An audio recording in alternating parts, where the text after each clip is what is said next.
गोपाळ कृष्ण भगवान की जय। लीळा नंबर 385।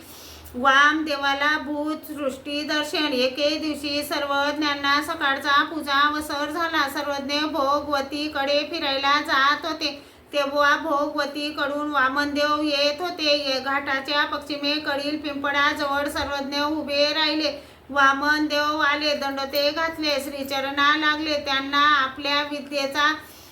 आपल्या विद्येचा गर्व होता। सर्वज्ञांनी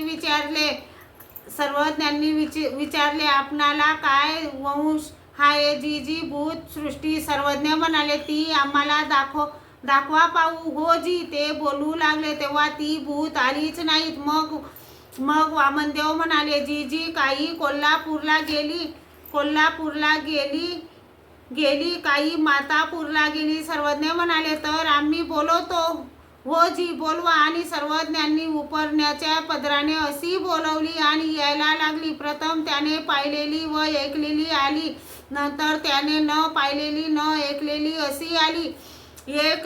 एक नसुदे डोकेच, एक नुसतेच डोकेच आले, एकचे लाल भडक डोळे विक्राळ दाढा असे आले, एक होठ चाटत, एक जबडा हा करत, एक आकाशात एक पाताळात मिठी मारत, एक ब्रह्मांड गिळू आहे अशी पाहिली। आणि वामनदेवास भीती वाटू लागली।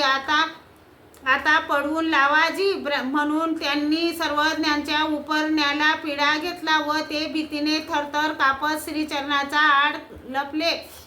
मग सर्वज्ञांनी उपरण्याचे पदराने त्या भूतांना परत पाठवले। सर्वज्ञ म्हणाले तुम्हाला भूत सृष्टी वंश आहे की? यावर वामनदेव लाजले, गप्पच राहिले। मग सर्वज्ञ मठाकडे आले। श्री गोपाळ कृष्ण भगवान की जय।